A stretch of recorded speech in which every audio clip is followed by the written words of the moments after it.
Bonjour tout le monde, on se retrouve de nouveau pour un focus formation et aujourd'hui on va à la rencontre d'Erwan, formateur interne cariste. Allez, je vous amène avec moi.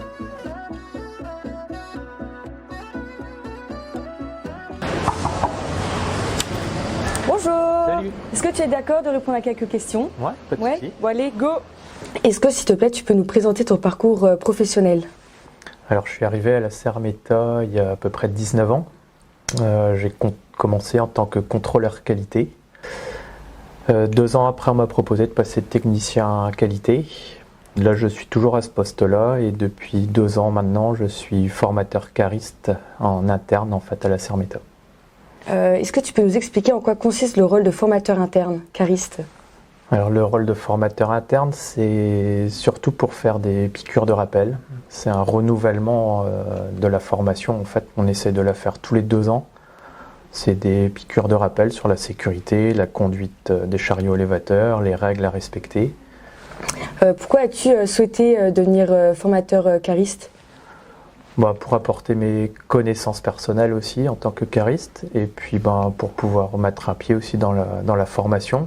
Et comment Sermeta t'a accompagné pour devenir formateur interne?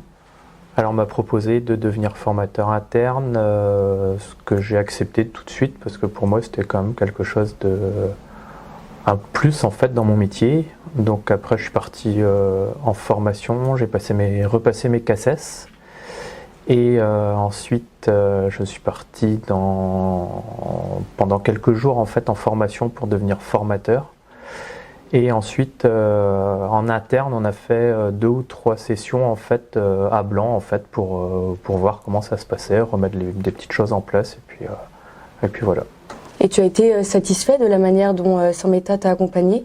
Ouais, c'était un bon accompagnement. On nous a pas laissé de suite comme ça prendre en charge les formations. Donc il y a eu un bon suivi avec des personnes aussi qui jouaient le jeu et puis qui nous ont aidés. Ouais. D'accord, très bien. Quelles sont les compétences clés à avoir pour être un bon formateur interne? Alors je pense que pour être un bon formateur, il faut de la rigueur, il faut être à l'écoute en fait de chacun, il faut savoir partager, donc apporter les bonnes réponses si forcément, même si on les a pas tout de suite, au moins voilà, on cherche et puis on donne la réponse à la fin du stage, personne ne doit sortir avec des questions, quoi. Qu'est-ce qui te plaît le plus en tant que formateur interne? Alors, ce qui me plaît le plus, c'est le relationnel qu'on peut avoir avec chacun des apprenants, en fait, l'apprentissage, le retour d'expérience de chacun, et puis c'est des moments d'échange aussi, et des personnes qu'on ne voit pas forcément tout le temps, parce que voilà, ils sont dans différents ateliers, différents horaires, donc c'est un moment aussi pour se retrouver et puis avoir beaucoup de retours. Quel est le conseil que tu pourrais donner à quelqu'un qui souhaite devenir formateur interne? Alors je trouve que devenir formateur interne, c'est quand même quelque chose d'enrichissant. Donc si une personne hésite à le faire, faut qu'il se lance, faut y aller.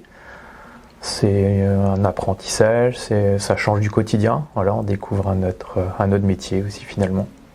Très bien, merci beaucoup. Merci. Et on se retrouve pour une nouvelle vidéo très prochainement.